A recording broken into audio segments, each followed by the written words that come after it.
My name is Eleanor, and I'm 62 years old. My hands still remember the chill of porcelain and the warmth of fresh baked goods, but that's all in the past. Now they tremble slightly as I, sitting in my old, comfortable armchair, engage in unhurried conversations with myself, of course. My son, Daniel, says I talk to thin air, and his voice is always filled with that condescending, feigned tenderness that cuts deeper than any knife. He thinks I don't notice.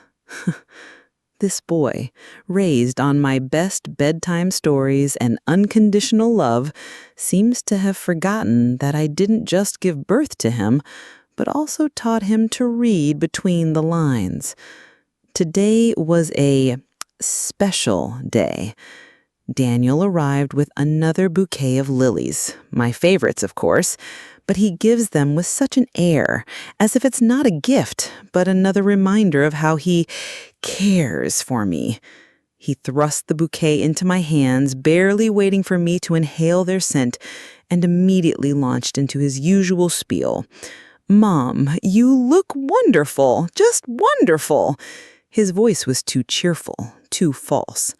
He sat opposite me, in that very chair, my favorite, the one I call the advice chair, because that's where I made all the important decisions in my life. But today, with him sitting there, the chair looked empty. It was as if it screamed at me, "He's not here! He's not here!" And I felt his impatience, that hunger in his eyes, as he tried to catch my every move, my every breath. "Mom," he began, leaning forward so his breath, smelling of mint gum, wafted over me. "We talked about your finances, remember? I just want to make sure everything's in order. You have so many assets." He lingered on the word assets with such a voluptuous pause, as if savoring it on his tongue. I felt my heart pound faster. My assets aren't just numbers in a bank. They're years of work, every penny saved with such difficulty. They are my peace, my dignity, and he knows it. "Daniel, dear," I tried to make my voice sound calm, "we've already discussed this. I have everything under control." I looked away at the old wallpaper with its faded floral pattern. It had seen too much, but he wouldn't let up. "But Mom, there are so many new scams now, so many fraudsters. I'm just worried. If something happens, who will take care of you? Your accounts, your investments, they need to be safe." He raised his hand as if to take mine, but I quickly lowered it. I saw his game. He wasn't worried about me. He was worried about my money slipping through his fingers. With each word, his eyes grew more grasping, as if he already saw himself as the rightful owner of my fortune. I even felt a chill on my lap, as if a piece of paper with some kind of power of attorney he wanted me to sign was already laying there. It was so clear, so obvious. He was practically radiating this desire. What happened next changed everything in my perception of his intentions. You won't want to miss how the situation unfolded as Eleanor faced even more sophisticated manipulation. The lilies sat on the coffee table, their scent now clinging to the air, cloyingly sweet, like Daniel's false concern. He kept pressing, his voice a low, insistent hum, like a wasp trapped in a jar. "Mom, it's just about practicalities. What if you needed something suddenly? A medical emergency? Who would have access?" He gestured vaguely, his hand sweeping across the room as if encompassing all the hypothetical disasters that could possibly befall me. His eyes, however, never left mine, searching, probing, trying to find a crack in my composure. I knew this dance. I'd danced it before, years ago, with my late husband, Arthur, though his steps were clumsy and transparent, unlike Daniel's calculated grace. This wasn't about my well-being. This was about control, about his control. "Daniel," I said, my voice gaining a firmness that surprised even myself. My affairs are in order. My lawyer, Mr. Henderson, has all the necessary documents. He knows my wishes. I watched him closely, a flicker of something, perhaps annoyance, perhaps calculation, crossing his face. Mr. Henderson was a name that always brought a pause to Daniel's predatory circling. Arthur had chosen him specifically because he was known for being as stubborn as a mule and as discreet as a vault. Daniel leaned back, feigning casualness, but his fingers were drumming a silent, impatient rhythm on his knee. "Mr. Henderson," he repeated, almost a sneer in his tone. "He's practically a dinosaur, Mom. Are you sure he's up to date with modern financial strategies?" The implication hung in the air. I, Eleanor, was old-fashioned, out of touch, and therefore evilly exploitable. The audacity. I'd built this life, brick by brick, penny by penny, long before Daniel even knew what a modern financial strategy was beyond a lemonade stand. Then came the kicker. He pulled out his phone, scrolling through it with an exaggerated sigh. "You know, Mom, the kids were asking about the house. They were wondering if maybe, for stability, it would be better if things were, streamlined for the future, for everyone." He didn't mention my future or my everyone. He was talking about his kids, his future, his family, neatly excluding me from the equation, reducing me to a mere obstacle. The gall of him, using my grandchildren as pawns in his greedy little game. It was a familiar tactic, a thinly veiled threat disguised as concern for the next generation. It was almost comical, if it weren't so infuriating. I could almost hear the hollow echo of my own laugh in the silent room. "Streamlined," I repeated, a dry, bitter taste in my mouth. "I see. So, streamlined means mine becomes yours, does it, Daniel?" His eyes widened, a performance of wounded innocence. "Mom, how can you even think that? It's for your peace of mind. Less stress for you." Less stress for me, indeed. More money for him. The air grew thick with unspoken words, a tangible tension that vibrated between us. He was waiting for me to give in, to falter, to become the frail, confused old woman he so desperately wanted me to be, but I wasn't. Not yet. This is just the beginning of Eleanor's fight for her sanity and her assets. You truly won't believe the lengths Daniel will go to and what Eleanor will discover as the walls of her reality begin to shift. Stay with us to witness the unraveling. The tension between us was a living, breathing thing, stretching taut across the sitting room. Daniel's sigh was theatrical, a performance worthy of an Oscar, as he ran a hand through his perfectly styled hair. "Mom, please, let's be reasonable. It's just a simple power of attorney, nothing dramatic, just so I can help out, with the bills, the paperwork. You don't want to deal with all that, do you?" He reached into his briefcase, which had been resting by his feet like a loyal yet menacing dog. He pulled out a crisp, official-looking document, its pristine white surface almost glowing in the afternoon light. My heart began to hammer against my ribs. This was it, the moment I had dreaded. I knew what these simple documents meant. They were never simple. They were always traps, thinly veiled attempts to snatch away what was mine. I could almost see the invisible ink forming the words, "I, Eleanor, hereby relinquish all control to my benevolent son, Daniel, who will now enjoy my life savings." My mind raced, trying to find an escape, a loophole in this carefully orchestrated charade. "Daniel, I told you," I said, my voice a little shakier than I intended. "Mr. Henderson handles everything. He has my complete trust." I pointed vaguely towards the phone. "If there's anything, he'll tell me. He's very thorough." He chuckled, a dry, dismissive sound that grated on my nerves. "Mom, Mr. Henderson is probably half blind in signing anything these days. No offense, of course." He pushed the document gently across the coffee table towards me, along with a sleek, expensive-looking pen. The pen glinted, a tiny, predatory gleam. It's just a formality, standard stuff. Just needs your signature here, and a small initial right there.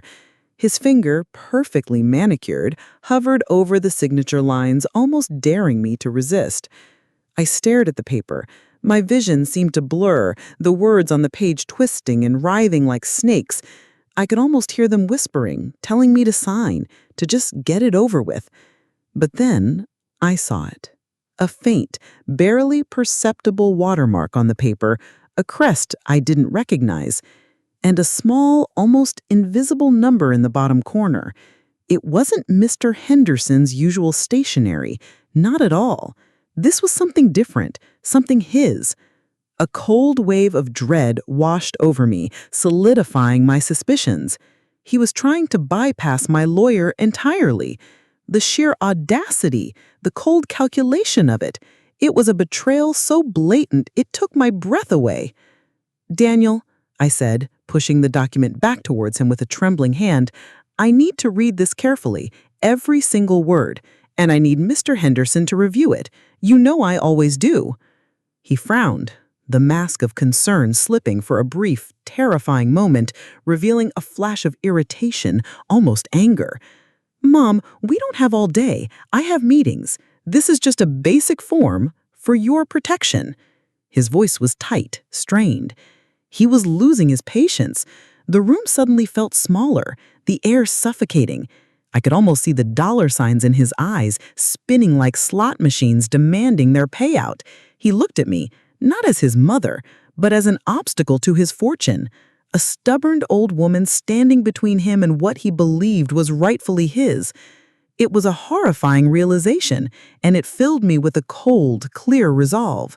Before we dive deeper into Eleanor's escalating struggle, remember to subscribe to our channel for more amazing and surprising stories like this one. You won't want to miss what happens next. The air in the room became heavy, thick with Daniel's suppressed frustration and my growing resolve. He snatched the pen back, a sharp, almost audible click as he recapped it. "Mom, this is getting ridiculous. You're making a mountain out of a molehill. I'm just trying to help you. Do you even understand how complicated these things are? The legal jargon, the taxes?" His voice climbed, a controlled irritation now seeping through his polite facade. "It's for your benefit." I stared at him, truly seeing him for the first time in a long time. Not the little boy I read bedtime stories to, not the eager teenager heading off to college, but a calculating man whose eyes held a cold, unwavering focus on something that wasn't me. He spoke of my benefit, but his eyes screamed my inheritance. The contrast was chilling. "I understand enough, Daniel," I said, my voice surprisingly steady. "I understand that you're trying to circumvent my wishes and my lawyer. I understand that you see me as a problem to be streamlined, not a mother to be cared for." The accusation hung in the air, a raw, undeniable truth. His face hardened, the charming mask finally crumbling. "That's unfair, Mom," he retorted, his voice louder now, tinged with genuine anger. He stood up, pacing agitatively by the fireplace, his shadow dancing ominously on the wall. "After everything I've done for you, how can you even suggest such a thing? I take time out of my busy schedule, I visit you, I bring you flowers, He stopped short, catching himself before listing any more of his sacrifices. "You visit me when it's convenient, Daniel. You bring me lilies because they're your favorite, not mine. And your idea of help involves signing away my autonomy." The silence that followed was deafening, punctuated only by the frantic pounding of my own heart. I saw a flicker of genuine shock in his eyes, as if he hadn't expected me to call him out so directly. He was used to my gentle acquiescence, my quiet observations. He finally stopped pacing, turning to face me fully, his jaw clenched. "Fine, Mom. If that's how you feel, if you want to be so stubborn, then fine. Just remember who's there for you when things get complicated." He picked up his briefcase with an abrupt motion, the leather creaking ominously. He didn't slam the door, but the way he closed it, with a soft, deliberate click, was far more unsettling. It sounded final, decisive.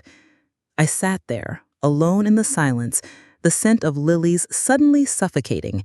My mind raced, trying to grasp the full implications of his words. The hard way? What did that mean? A cold dread seeped into my bones. I looked at the empty chair opposite me, the advice chair. It seemed to be mocking me now, silent where it should have offered comfort. The room felt colder, emptier. I was alone, truly alone, and the battle had just begun. The days that followed Daniel's departure were shrouded in a thick fog of unease. I found myself pacing the house, my own footsteps echoing loudly in the silence, each creak of the floorboards a sinister whisper. His veiled threat, "I suppose I'll just have to deal with things the hard way then," played on a loop in my mind, a constant, chilling refrain. What exactly was the hard way for Daniel? I had a sinking feeling it involved something far more devious than a simple power of attorney. My first instinct was to call Mr. Henderson. I walked over to the telephone table in the hallway, my hand reaching for the receiver, but then I hesitated. What would I tell him? That my son, my own flesh and blood, was trying to swindle me? It sounded so dramatic, even to my own ears. And yet the knot of dread in my stomach was undeniably real. I decided to wait, to gather more concrete evidence. I knew where all my important documents were, tucked away in a sturdy, fireproof safe behind a loose brick in the fireplace. A clever hiding spot, one Arthur and I had devised years ago, that only I knew about. Or so I thought. Later that afternoon, a sudden chill swept through the house, though the windows were closed. I shivered, wrapping my old cardigan tighter around me. It was then I noticed it. The faint, almost imperceptible scuff mark on the rug in front of the fireplace. My heart leapt into my throat. I always kept that rug perfectly straight, angled just so. Someone had moved it. Someone had been here. My hands trembling, I dropped to my knees, fumbling with the loose brick. It came away easily, too easily, almost as if it had been disturbed recently. I peered into the dark recess. My breath hitched. The safe was gone. My stomach churned, a wave of nausea washing over me. Gone. All my papers, deeds, investments, my will, Arthur's will, vanished without a trace. My carefully built fortress had been breached. A cold, mocking laugh seemed to reverberate from the empty space where the safe had been, a cruel echo of Daniel's dismissive chuckle. He had done it. He hadn't just threatened to go the hard way. He had acted on it. The audacity, the sheer violation of my home, my sanctuary. It was like a physical blow. How had he known? How had he found it? Had he been watching me? Had he installed some hidden cameras, listening devices? My mind raced, conjuring images of his smug face gloating over his victory. The walls of my own home seemed to close in on me, whispering his triumph. I staggered to my feet, my legs feeling like jelly. The world tilted. It was a complete invasion, a total obliteration of my privacy and my trust. The empty space in the fireplace wasn't just missing a safe. It was missing a piece of my soul. He had taken everything, and the realization, stark and brutal, hit me with the force of a physical blow. He wasn't just after my money, he was after my peace, my dignity, my very sense of security. The game was no longer about control. It was about survival. The true depth of Daniel's manipulation is about to be revealed, and Eleanor's understanding of her reality will be shattered beyond belief. The days after the discovery of the missing safe blurred into a terrifying, endless loop. Every shadow seemed to harbor Daniel. Every creak of the floorboards was his triumphant step. My mind raced, trying to piece together how he could have found my secret, how he could have executed such a brazen act of theft. Had he been here while I slept? Had he picked the lock?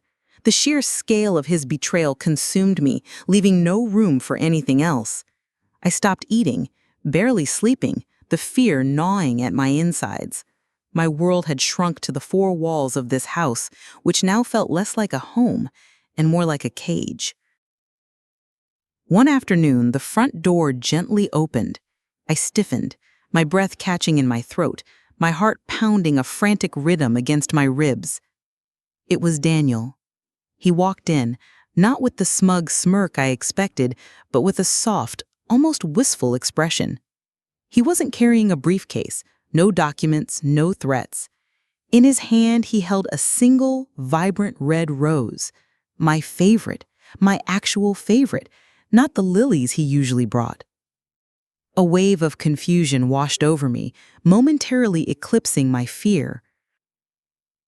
"Mom," he said, his voice unusually gentle, devoid of any of the demanding edge I had grown accustomed to. He walked towards me, extending the rose. "I just wanted to bring you something beautiful. You haven't been yourself lately."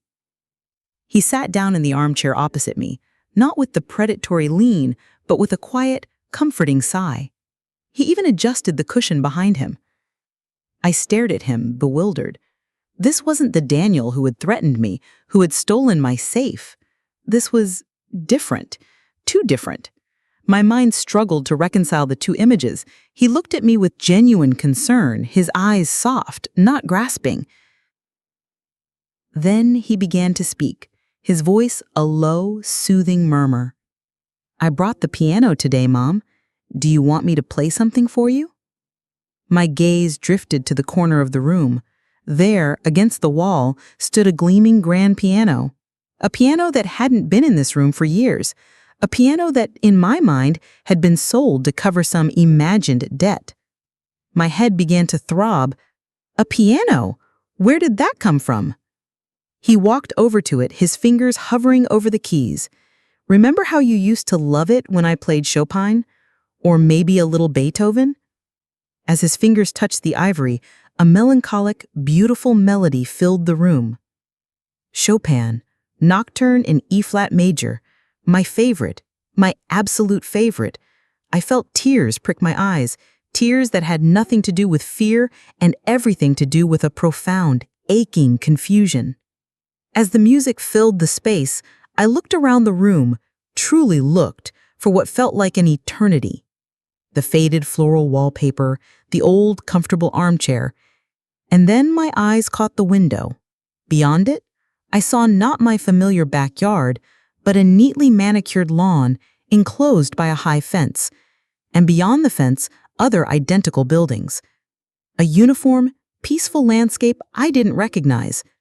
My advice chair wasn't empty.